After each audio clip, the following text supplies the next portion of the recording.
things that I have prayed and just would give anything to see in 5 years, I've seen it now in 4 weeks.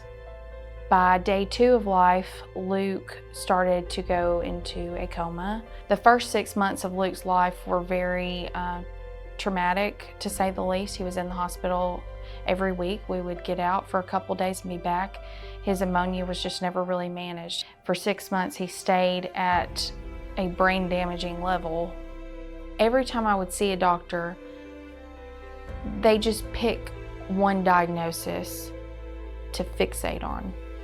So Luke has been given a diagnosis of CPS1, he's had a liver transplant, metabolic stroke, cerebral palsy from the stroke, and we also got an autism diagnosis. There were many nights that I would stay up crying, thinking, what can I do for him? Because I feel like everything I'm doing here is not working. Dr. Crawford takes us back, and he was looking over Luke, talking to him. He didn't treat Luke like any of his diagnosis, not one of them. He was looking at Luke to treat Luke what works best for him. This is a place of miracles. So before, I could never get Luke to dress himself. And the other morning I had his clothes laid out for him, and I was in the bathroom getting ready, and I walked back into the bedroom and he had already gotten himself dressed. He was completely nonverbal from the stroke, so never said a word, but he has started to talk. I was like, you get to go to clinic today and see all your friends. And I was like, are you ready to go now? And he said, yeah. And now he's trying, every night he's trying to sound out words. He actually sits at night and in bed and wants me to read to him. He's never done that before. He was not ever using utensils. And I've made videos of him since being here of eating his first cup of ice cream, literally from Chick-fil-A, because he can do it now. I just have so much hope for Luke's future, and just seeing the things that he's done in 4 weeks. I can't imagine what it's going to look like for him when we get home and we're doing home care. Who knows, maybe a year from now I will be sending y'all T-ball pictures and whatever he wants to do. You're doing awesome, dude. This place is restoring health, restoring hope to families, and truly changing lives, not only of the patients, but of the families as well.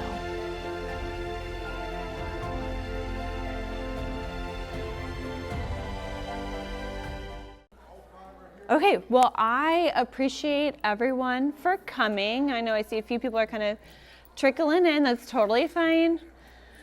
So I am Natalie Proshek. I am a licensed clinical social worker. I am the mental health and support services specialist for Team Luke.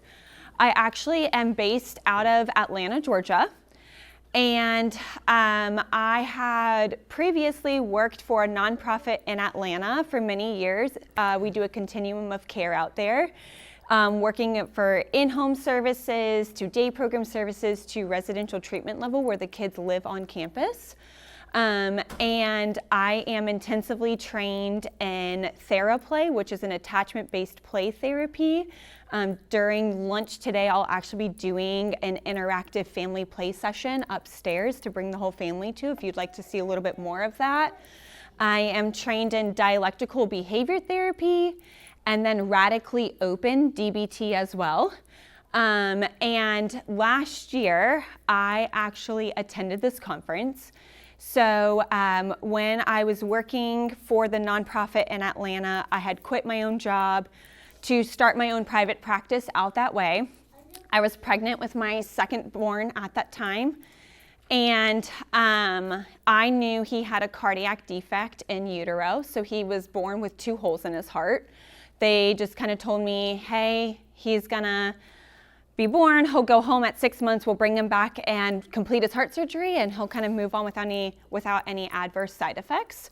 But he was not able to come off oxygen at birth, and we ended up being in the cardiac ICU.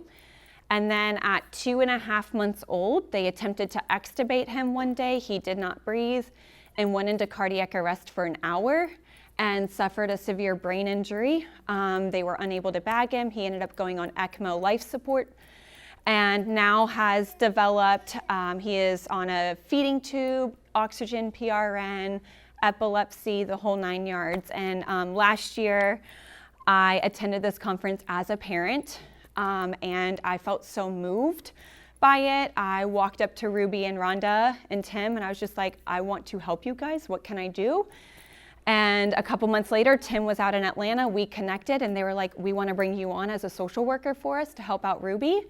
And so now with Team Luke, I lead support groups. So I do a caregiver group every month. I do a sibling group every month and a survivor group every month virtually. I also am doing one-on-one coaching support with adults and trying to just build the community in Atlanta. So I say all this because I am with you all and I walk this journey as well. And I hope that what I can do today is bring in a little bit of my expertise as well. I know when it comes to talking about this topic, you know, Rhonda mentioned there's, you know, a lot of parents are wanting to learn about this. And so I'm hoping to pull a little bit from all of the therapies I'm trained in. Hey guys, come on in. To give you all some practical tools and interventions to target some behavioral strategies at home. There's so much to cover with this topic. I'm going to do my best within an hour.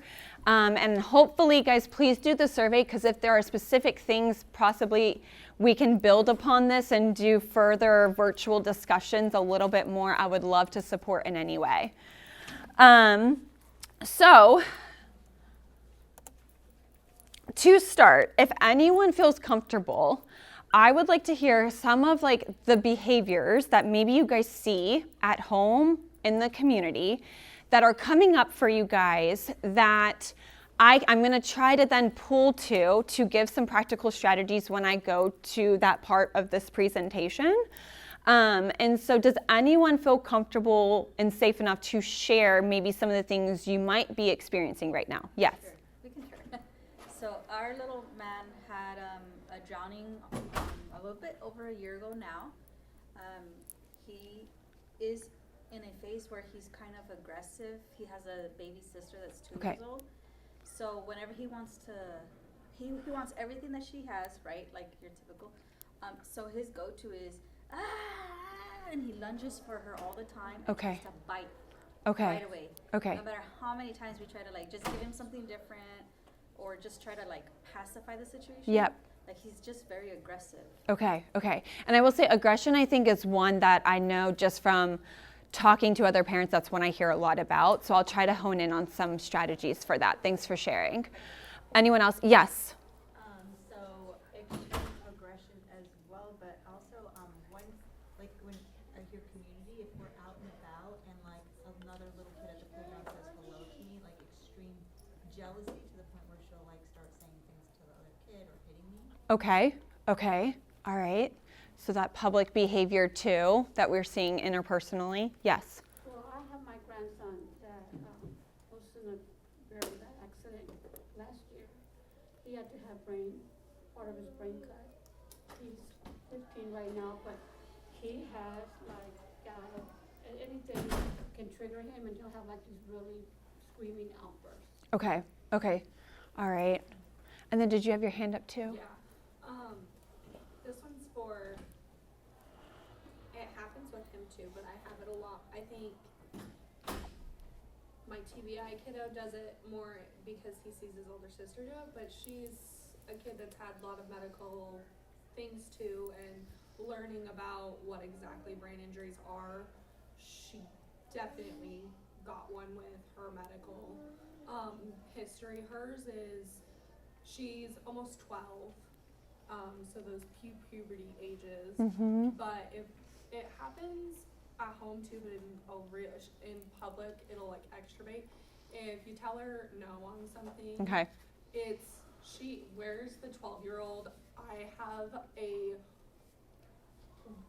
6-month-old in a human body because she will like throw herself on the ground, screaming, whining. And then even when I can like, if I can like get it to like calm down where she's not on the ground, I have like this behavior of just like infancy for the next like several hours. Okay. But he does it too, my TBI kiddo. He'll just, his behavior, like it just, they instantly go to the whining. Right. Okay. Like just younger. And so it sounds like a lot of like just like emotional outbursts, emotional sensitivity, right? I know some people have mentioned school avoidance, right? That being another one. Yeah. Yeah, so I'm a rec therapist, so I see lots of different. Yeah. So not only the aggression towards other people, but towards themselves. Yep. Okay. And then the bolting. The runaway. And Yes, then, the elopements. Okay. And then the inappropriate speech. Okay. Yeah. My son is 13, so he's going through puberty, a CP, and he's a non-speaker, and he loves to be around people and in the community, but he also, we don't really know what triggers it, but he'll kind of like vocally act out, and I'm really looking for a strategy other than putting a screen on a table, because I hate having screens at a restaurant. Yeah, no, absolutely. Okay. So did you? We'll just get into these like neuro loops where he just is crying, kind of extension, screaming, just inconsolable. Okay. And not necessarily any particular trigger. It happened several times as we were like leaving a place to go somewhere over the summer. So. Okay. Well, yeah, I appreciate you guys sharing this. And, I do know there's so many behaviors out there, right? And I did hear some things too that were highlighting a little bit more where safety does become a concern. I want to say that can be something, so what I'm going to talk about today is not going to focus a lot on like necessarily safety intervention. But if you have questions around safety stuff, please see me afterwards and we can talk a little bit more about that, because that's very important to know our safety plan and who to contact. But what I'm hoping we can do though is try to look at the strategies, and I'm going to give some more education in the beginning to hopefully help us kind of gain a better understanding of like, okay, trying to catch it before it leads to that safety concern, okay? And so I do also want to preface a few other reminders, all right? Parenting is a hard job. It is one of the hardest, and we are also now adding in caregiving on top of that, all right? There is no rule book to any of this. There's so many parenting strategies out there for a reason. Every kid is going to need something different. And so what I'm hoping today is, again, I'm trained personally in 3 different types of therapies just based off of the client that I'm working with, okay? So I'm hoping I can bring in a little bit from every little piece, but please see me afterwards if we have more questions on this. Also knowing that like learning is a process. Research shows us there's 4 stages to learning something. So when we are trying out these new strategies, we have to make sure if it's not working out the first time that we give ourselves some grace and knowing like we just might not be at that full stage yet, and we've got to keep at it, okay?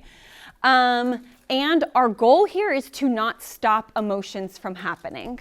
We cannot stop emotions. All of us as adults, we have our own emotions. Our goal here is to try to guide them through this emotion to hopefully decrease the intensity of what happens with this emotion and the duration of how long this emotion stays in distress, okay? That's what we're gonna try to be focusing on here. And so, before we jump in, I do know this can be a pretty vulnerable discussion and topic, and for us to be as receptive as we all can be, I know for myself as well, I just want us all to take our breather, okay? Release some pressure on ourselves of I've got to figure this out, and just trust yourself and know we can get there together, okay? So I'm curious if any of you guys have ever heard of or thought of any of these statements, or maybe even someone said some of these statements to you about your child or yourself. Yes? That there's only 6 months? That you have 6 months and you won't see anything past the 6 months? Yes. That's a tough one, right? It kind of sets it up for failure there, right? When we feel like we're not there.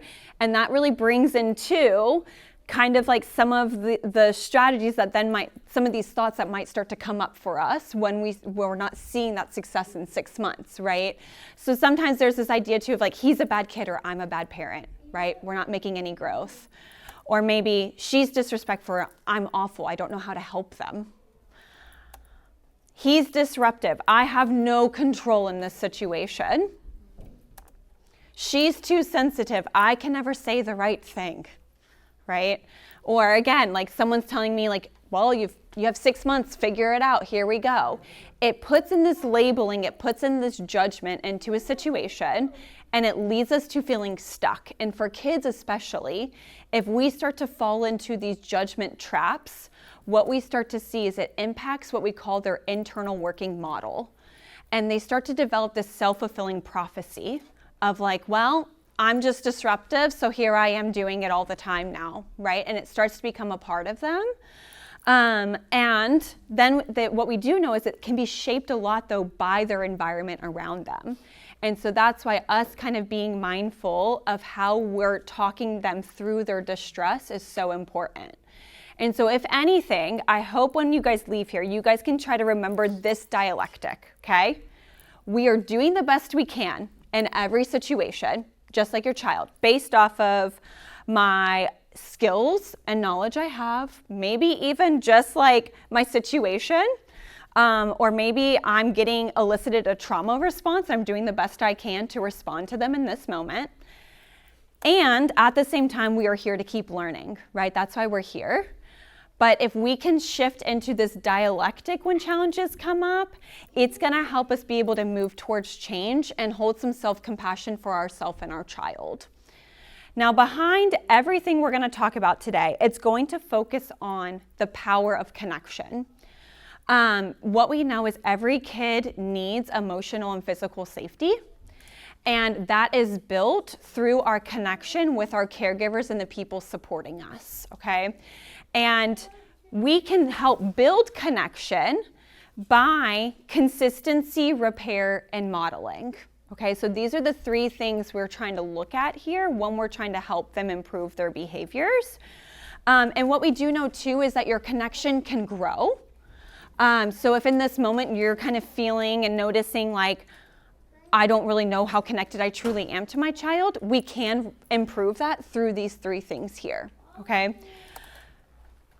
And we're gonna talk a lot about this idea of co-regulation. And now what I've seen through my work is that there's a misunderstanding of what co-regulation truly is. It has nothing to do with the kid regulating their own emotions, okay? Co-regulation is me as the provider or as the caregiver stepping in to help guide you through your distress of what's going on right now. And it's truly like a dance, okay? They are leading me, but I'm ultimately guiding them to where we want to end up, okay? And we cycle through these different emotions over and over again with each other if that's what's needed right now to get through this moment. And our co-regulation has to be connected with my attunement with my child. And attunement is this idea that I'm able to hone in and realize like what they need right now without them having to tell me, okay? So I'm able to see where they're at and how I can meet them there and then bring them out of that experience through co-regulation. And what we see is that as we support them through co-regulation, we ultimately are giving them these emotion regulation skills. And so then the intensity and the duration of their responses to their emotions that are going to come up starts to improve, okay? So what we're gonna be talking about today are strategies that we can do using co-regulation to help pull them out of this behavior, the distress that's happening. So I'm going to show you guys a brief little video here. And this is called the still face experiment. It was a research study done, and I hope it truly kind of shows us how much connection is truly just born within us and how much it's needed.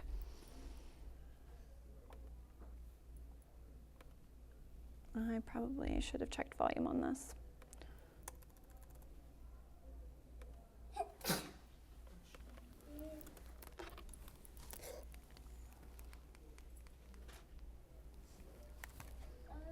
the emotions and the reactivity and the social interaction that they get from the world around them. This is something that we started studying 30, 40 years ago, when people didn't think that infants could engage in social interaction.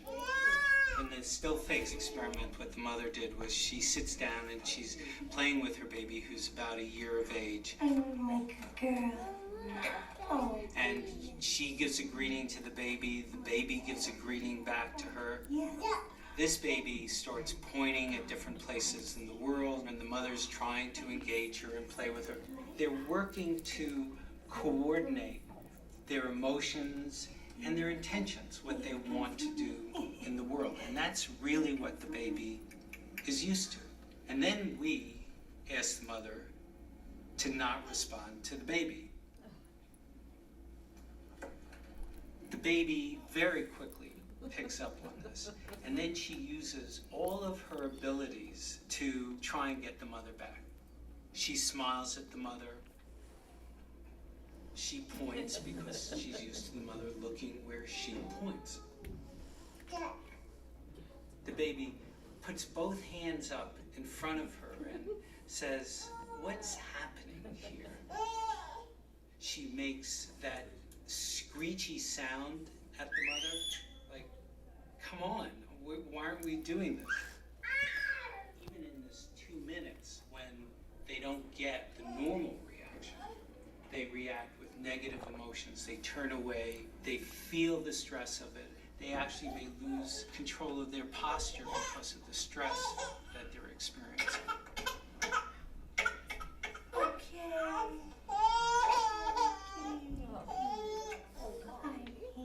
I'm here. And what are you doing? Oh, yes. Oh, what a big girl. It's a little like the good, the bad, and the ugly. The good is that normal stuff that goes on, that we all do with our kids. The bad is when something bad happens, but the infant can overcome it. After all, when you stop the still face, the mother and the baby start to play again. The ugly is when you don't give the child any chance to get back to the good. There's no reparation, and they're stuck in that really ugly situation. Okay, so as we can see, right, it not only shows us how much this baby's looking for mom to help me through this distress, but he also highlights how, like, we're not gonna be able to co-regulate our child and attune to our child all the time, okay? And as long as we can pull in that repair and come back together, that can still bring in that connection moment for us to reconnect and move through this. Where we don't want to fall is where it gets to that judgment state where now we're really stuck and we're having a hard time moving through that, all right? So ultimately what we're trying to do is build upon this window of tolerance. So what we see happen is some kids can experience this hypoarousal where they're kind of down below. So this would be the kid that's more shut down, laying in bed, having a hard time with self-care, more of those kind of like depressive sadness kind of behaviors. And then we've got kids that are up here in the hyperarousal, where this would be that anxiety, the anger, excitement even, because it's the same physiological response, right? And as the parent, I am stepping in to try to guide them through this emotion, okay? And I'm finding out, where are we at? Are we going closer to hyper? And then let me bring you back down. And over time, what we see is the more we are helping them through co-regulation, that window of tolerance that they have starts to expand.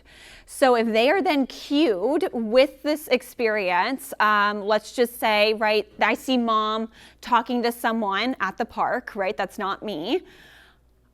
Hopefully through co-regulation of working through that distress over time, that tolerance starts to expand and they stay more in this optimal arousal state versus it leading to a maladaptive behavior happening. So that's our goal and why co-regulation is so important, because we're teaching those emotion regulation skills just kind of in a secretive way, I guess you could say, where the kid's not really realizing it, right? And we need to make sure we're picking up on which mindset is our child in and where am I at, okay? So there's 3 states of mind, and this is from dialectical behavior therapy I'm trained in. So emotion mind would be when all facts are out the window. So this would be that kid that when you come in, let's say they're getting aggressive or they're starting to run and we're trying to tell them, you can't run, don't do that, right? It's not gonna help, right? They're so much in that emotion mind, they're just gonna do it anyways because your facts are out the window. Reason mind would be when we are so logical that our emotions are out the window. So I see a lot of the reason mind with my kids that are on the autism spectrum. Well, you said on this day at this time this was going to happen, and now we're not doing that. So that doesn't make sense. And now and now we're just escalating. And if we try to hone in on like, well, this is disappointment with you, they're not going to pick up on that. But it's the same for parents, right? Like, it doesn't make any sense. I just told them no, and now we're having a meltdown and they're wanting to hit themselves. It makes no sense, right? We're having a hard time kind of seeing that emotion side of things. So, but in the wise mind state, we're able to focus on both sides here. So we need to make sure when we are going into co-regulate, that we're in that wise mind state, because co-regulation is a tough job to do, and I need to be able to attune to emotions and facts. And our goal is to try to pull our kid closer to that wise mind state. And we can know that they're getting closer to their wise mind state by looking at what's called a subjective unit of distress scale, or a SUD scale. So the greatest example of this, right, I'm aware of, imagining most of you guys can relate to, is when you're in the hospital or at the doctor's office, they have that pain scale, right? Where's your pain level at? This is like our emotion scale, okay? 0 to 10, where are they falling? Everyone's SUD scale is going to be different. Again, every kid is different. And so you have to be able to attune to your child and see, when do I know what's before they hit that 10, right?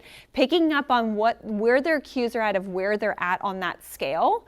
And knowing that the closer we get back down to the green level, we're getting closer to that wise mind, and maybe I can now, if they're an emotion-minded kid, I can bring in more facts and reasoning with them now, okay? But I wanted to also state that research shows that it can take up to 20 minutes to fully experience an emotion, okay? I mention this because, for example, when I do trauma work with a kid and I'm trying to expose them to an emotion, I make them sit in that emotion for at least 20 minutes without regulating them. So their body starts to see, like, I can feel this emotion and stay safe and effective, okay? So I preface this because sometimes as I'm trying to support my kid through distress, we might realize, oh my goodness, it's been 30 minutes and we're still not calm yet, right? Or 30 minutes and we're still having this experience. It could mean that they just need that 30 minutes and maybe now they're just now feeling that emotion, okay? But over time, as we're building that window of tolerance, hopefully that duration starts to come down. And now our 30 minutes is only a 15-minute episode that we're now working through together, okay? So I wanted to give all that education before, now we're gonna jump into this crash course of strategies, which is why you guys are here, all right? Again, I could spend an hour on each one of these strategies, but I'm gonna do my best to try to hopefully give some practical skills here for you guys, okay? But as we go through this, you will notice some of them are very different than each other, and that's because every kid's possibly gonna connect with something differently. But hopefully you find one thing that maybe you could be like, okay, maybe this could work for our kid, and then give it time to learn and practice. I also wanna say, there's such thing called the biosocial theory. Okay, so yes, we are here to try to learn and change that social environment for the kid, but there's also that biological component within them that also needs to work on improving too, okay? So sometimes what I can see happen is we're trying all these strategies and we keep getting stuck. It's because things aren't really clicking towards change for the kid. And so we're gonna keep hitting that wall, all right? So this is all of these strategies are things that we're both, my child and I, are working together through our connection for that change to actually work, all right? So the two ones I want to start with is validation and empathy. And both of these kind of go hand in hand. And I will say that sometimes validation kind of has, we perceive it to be different than what it really is. Validation in no way is us approving or agreeing with what's going on. Validation is me simply letting them know I acknowledge and I understand either your thoughts, your feelings, or your actions or your behaviors right now, okay, or your emotions. And so when we are delivering validation, the hug model is a strategy you can use that you know you are guaranteed to be delivering validation if we follow this model, okay? So it starts off with H, meaning I hear you. The U is I understand. And the G is give feedback, okay? So I'm gonna use the example of the park situation, okay? And so in that moment, I might say to them, right, I hear you don't like mommy talking to someone else, right? I'm just gonna simply state what I'm hearing them say right now. The U would be I understand. So now I'm trying to hone in on why is what's going on for them right now, right? I understand maybe this is a little tricky because you just don't like mommy talking to other people, right? We're feeling maybe a little jealous, okay? So I'm letting them know I'm grasping what's going on for them. And then the G, my feedback, it could be a directive. It could be me just giving them a random statement of what I'm thinking about the situation. Or it could be me even just giving them a thumbs up, right? But notice my feedback comes after my validation, okay? So I'm not jumping in right away and being like, okay, I need you to get up, right? I'm first going in and validating them before I then maybe say, okay, and right now, me and mommy, we're gonna walk over here together. And then I'm gonna guide them to a space where we can work on our co-regulation together, okay? Also, when we're giving feedback, we want to remember and, not but, okay? So, I hear you don't like mommy talking to other people. I understand it's because you just feel very lonely and you don't like it. But we're going over here. My but takes away my validation. Versus if I was to say, and we're now gonna go over here, it levels and lets them know both are true right now, okay? Empathy is when we bring in some validation, okay? So it's where we're able to kind of focus on that understanding piece, but it takes it to another level because I'm tapping into my own experience and letting them know, like, I also get this emotion you're feeling right now because I've felt disappointment or jealousy before, okay? But I'm gonna let Brené Brown, she's a researcher. I don't know if anyone knows who she is. She's my idol. She's a social worker. She actually teaches at UT Austin. She does a lot of research on shame, vulnerability, the really fun stuff that everyone loves to research. But I'm gonna show you guys this video. Oh gosh.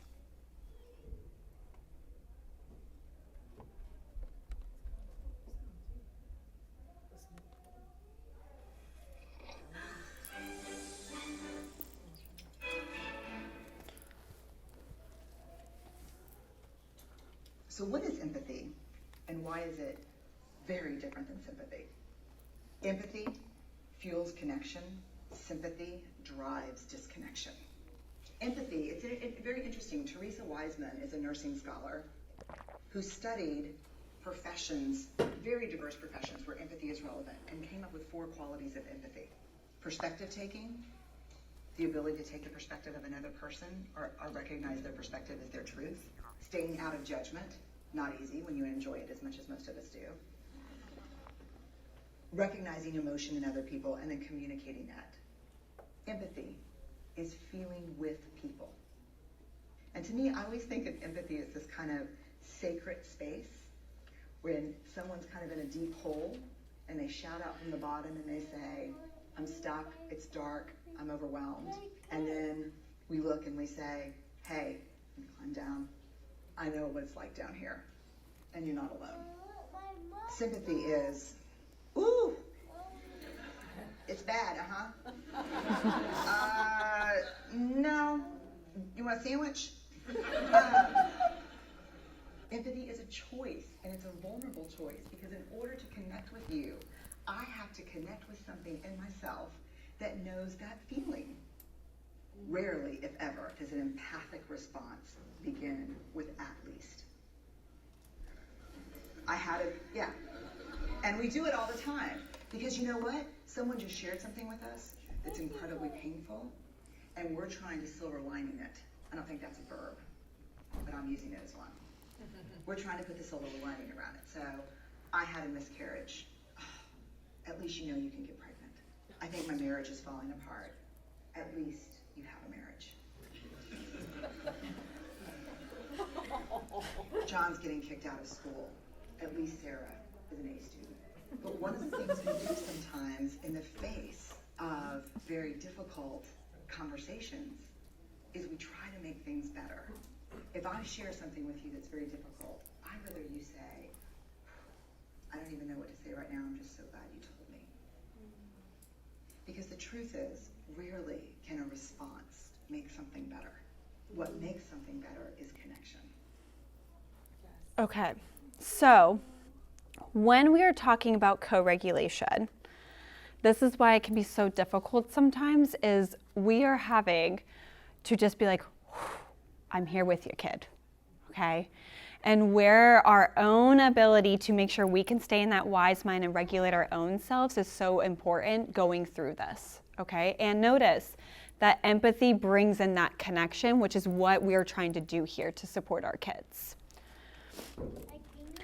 So, however, there are some kids, when they are in distress, if you try to talk to them when they are in emotion mind, it just escalates their behaviors even more, right?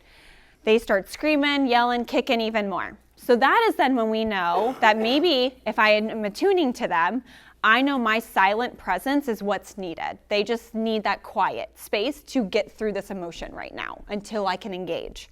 However, what this looks like is I'm going to be present but not saying anything, okay? So I am not just sending them off to their room to get through this distress, right?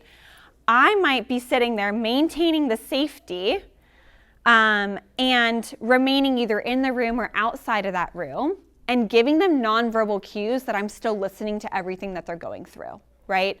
So that could be me just sitting outside of that door, nodding my head, right? As they're talking, maybe glancing up at them, giving them a look here and there of like, I'm listening, but we're not making too much eye contact here because they're not ready for that yet, okay?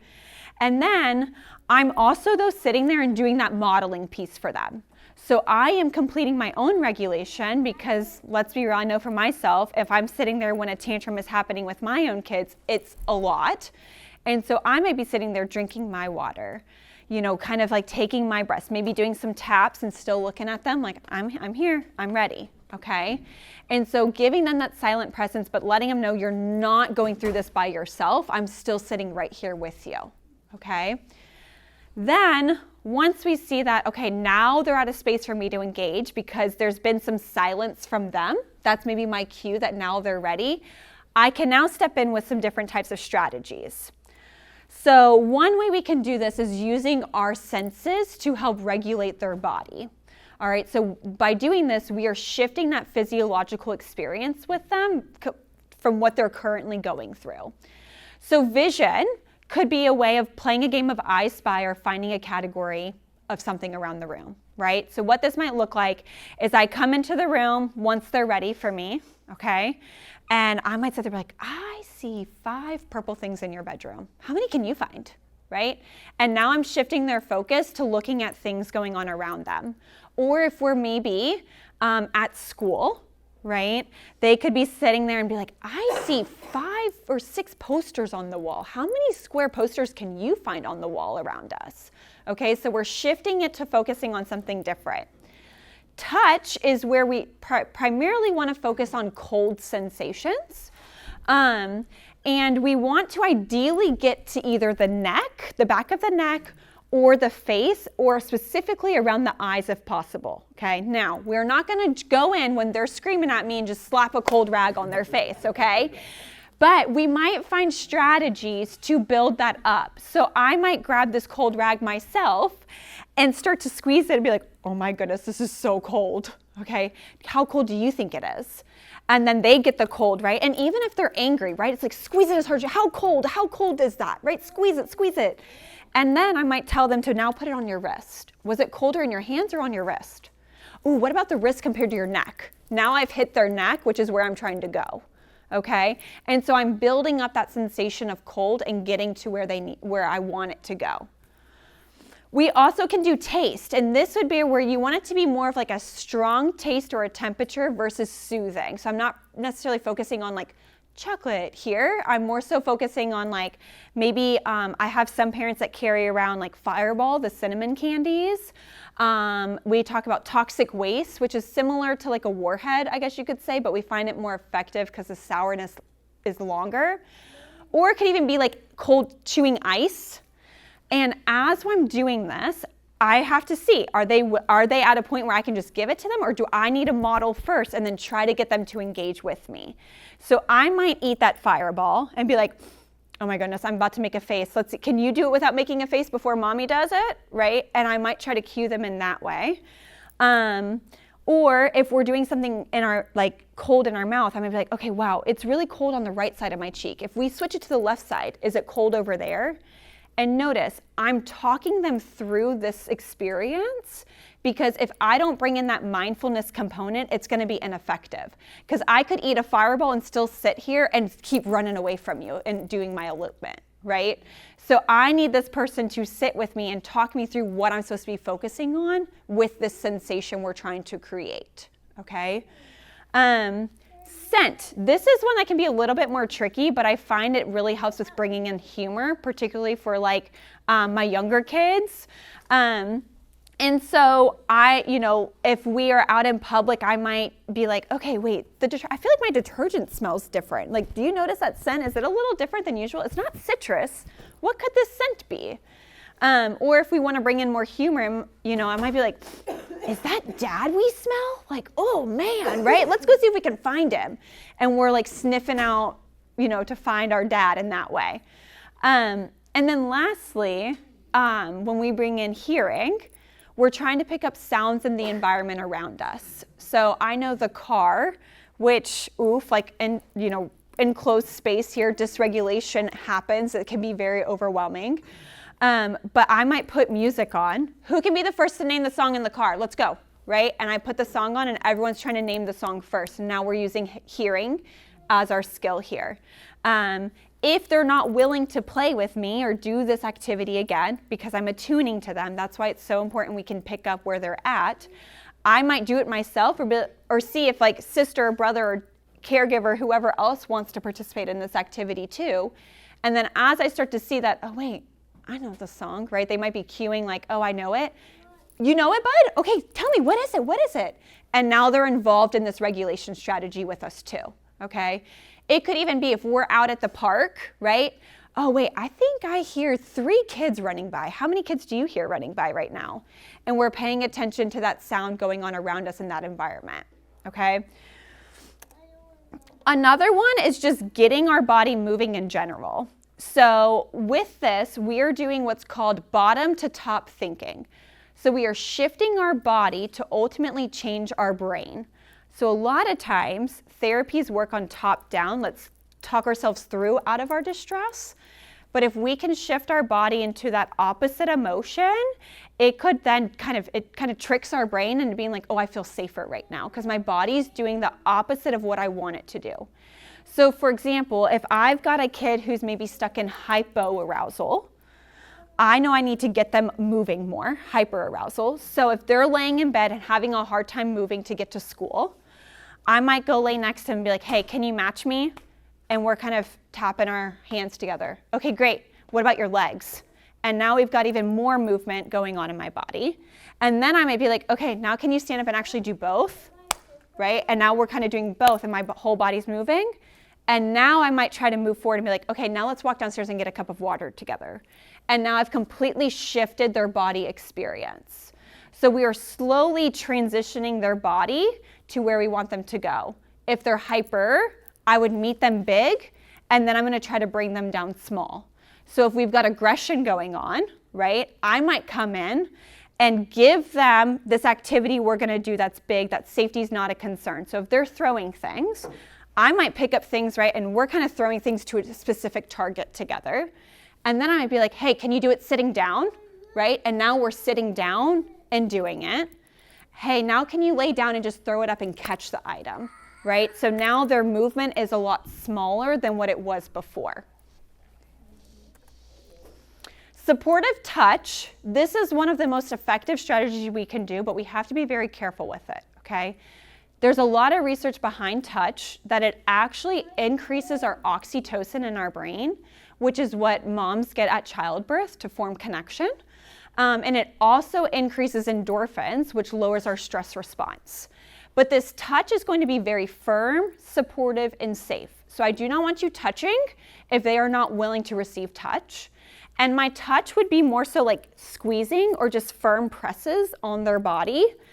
Because even my fingertips pressing on your body, it's automatically bringing in that oxytocin for them, okay? So what this could look like is, let's say my kid is yelling with their sibling right now, right? Safety is not a concern. I might come in, right?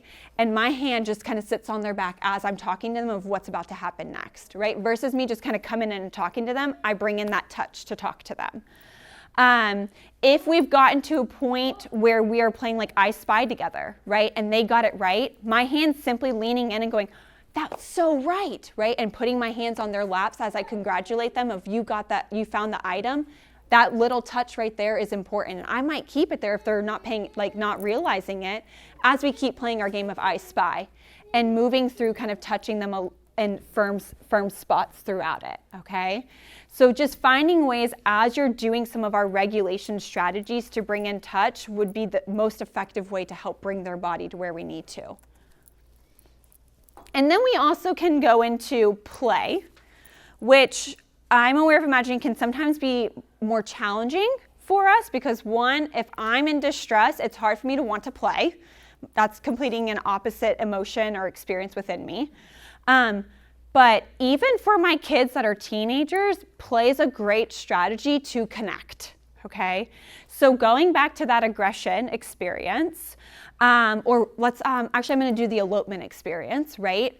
I could use play by making it a race. We're gonna run down to that tree and back, let's go. Like you wanna run, we're doing it together. I'm meeting them together though, and I'm keeping that safety of we're running together now, and you're not just running away from me.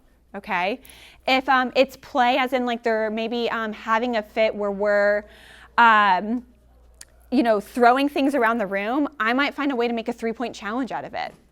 Okay, and I meet them there and I'm making that 3-point challenge and then slowly making our 3-point challenge closer and closer to where we're not throwing things as far anymore. And then sometimes though, if they're not willing to play with me, I might just play outwardly by myself because it kind of gives them the shock factor of like, what is mom doing right now, right?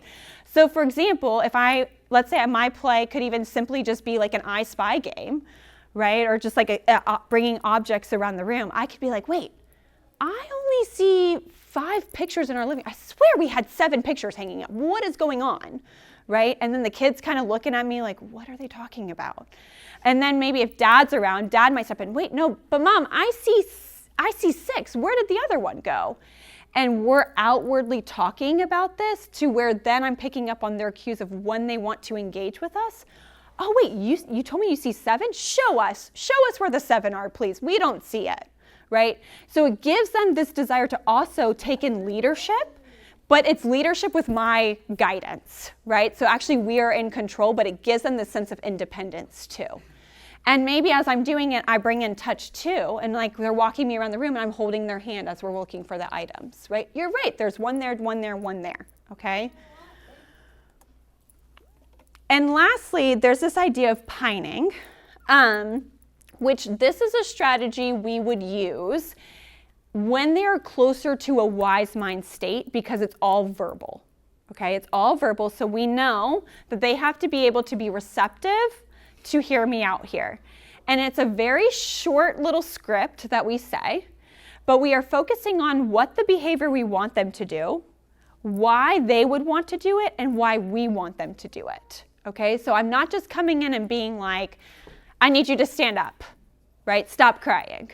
We're coming in and letting them know that reinforcer behind it because as humans, that's what we want to know of like, there's a reason I'm gonna do this behavior, please tell me it. So I'm going to be very descriptive and concise. So let's just say we are having a crying experience on the ground.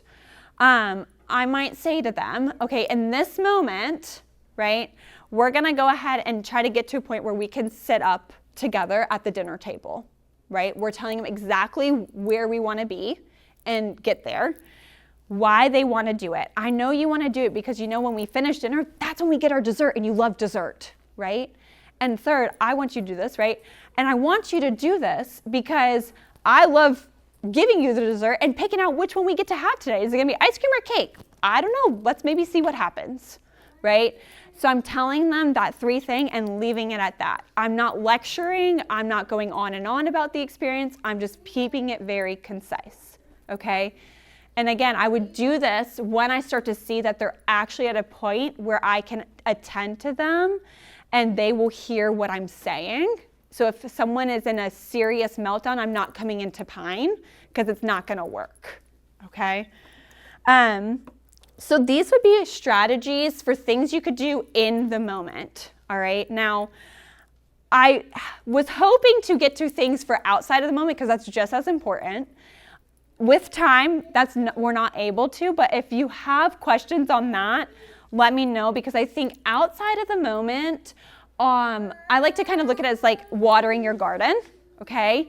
It's putting in all the strategies when they're in wise mind, okay? We learn better when we're in wise mind.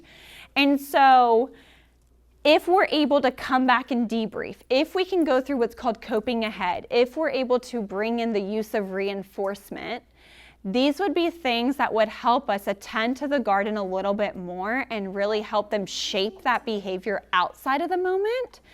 And then we're not having to focus so much on like, okay, I've got to work on co-regulation. It's more of just like, let's chit chat about what's going on, okay?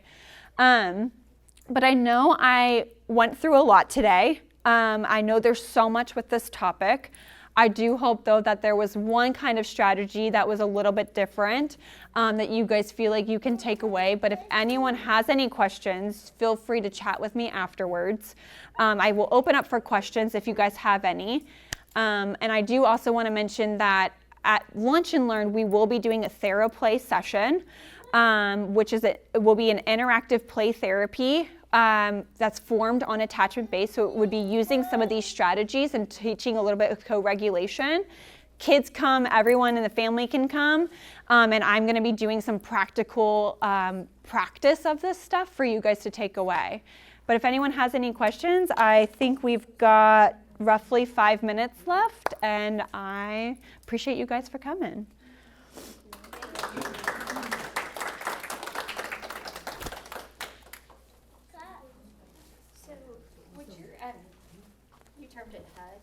Yes. Would that be appropriate in an aggressive situation? Yes, yes.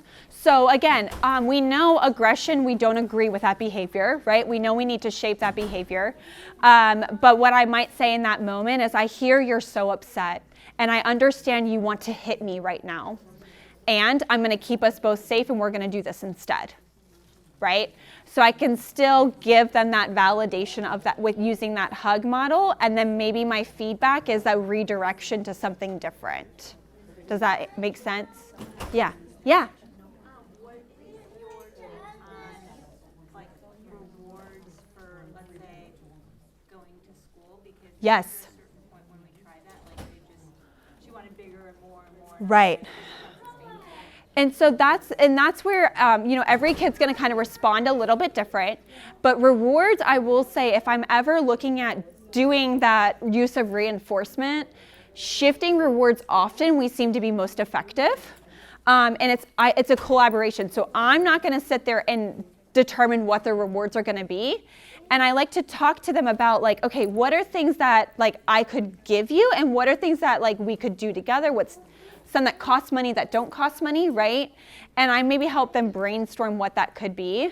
And maybe it's where it's more of if they are wanting more of a reinforcement, it might have to be a longer goal, right? So it's more so like if you make it to school all week, Monday through Friday, then on Saturday we get to do this activity, right?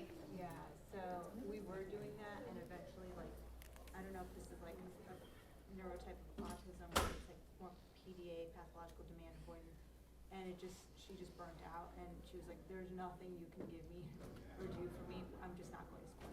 So Yeah. we're back at home.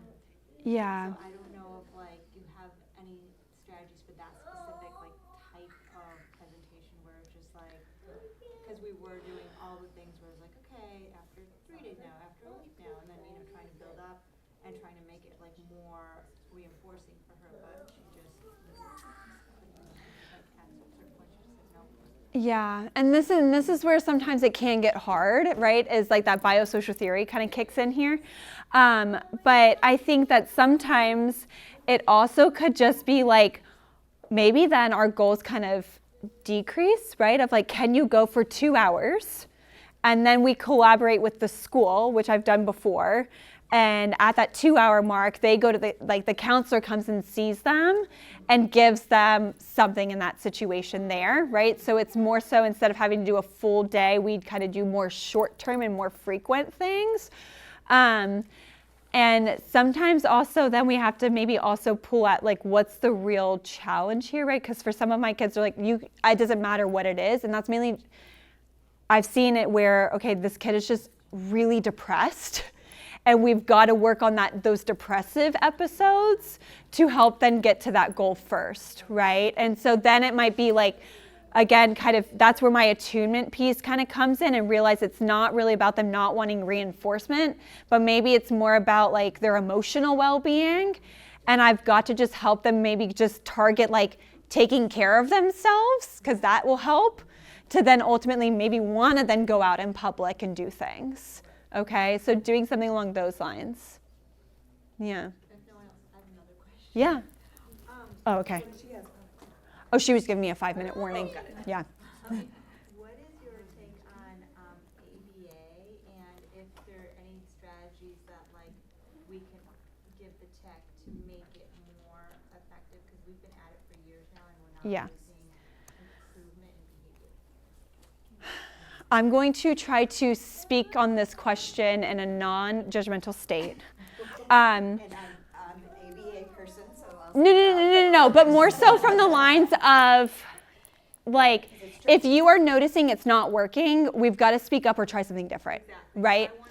And so we might have to find ways to try a different provider, right, in that instance.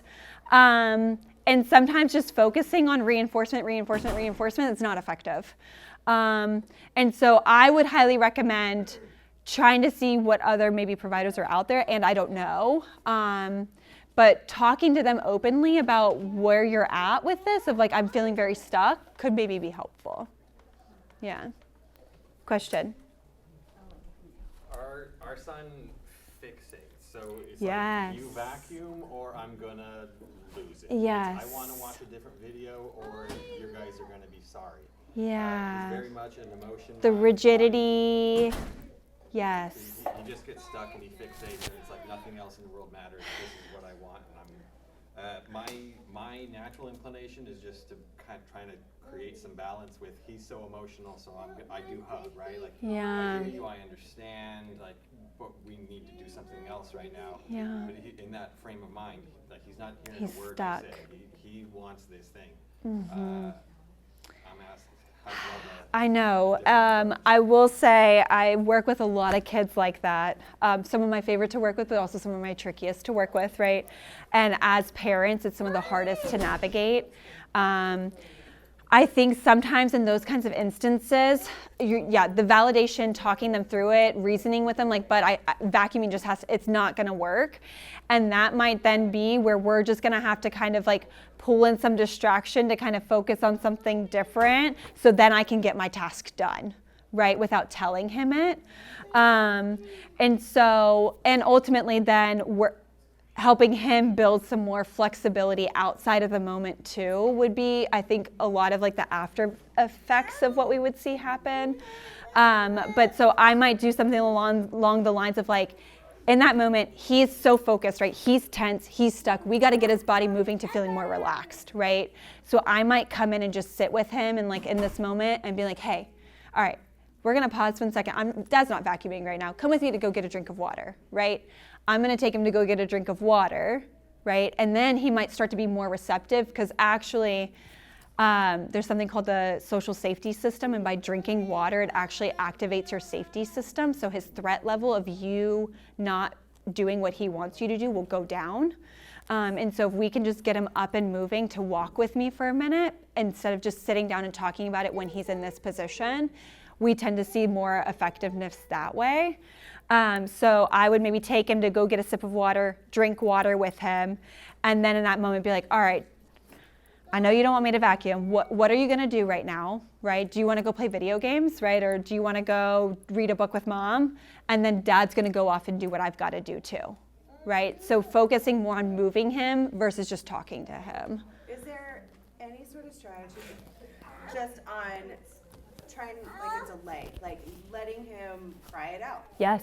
And then just moving on to something else, because then it's just like, oh, he decides he doesn't really need it. Yeah. He's not actually crying more than 5 minutes or throwing his little like fake tantrum. Right. Whatever. Yeah. And that's where that attunement comes into play, right? Like he just might need to get out his frustration and cry it out. We all do sometimes, right? And if there's no like safety concern, no urgent matter, like we can let this happen. It's called emotional leakage. And we just let that emotional leakage happen. And then eventually like we kind of move on and do something differently. And I will say like a lot of kids, one of my latter things I'm going to talk about is RODBT. It's a later presentation, and I work with a lot of kids that are classified for RODBT that have a lot of this strategy. So you could also look into like if there's any RODBT providers in your area, and I could help you with that too. Yeah. Awesome. All right. Thank you guys.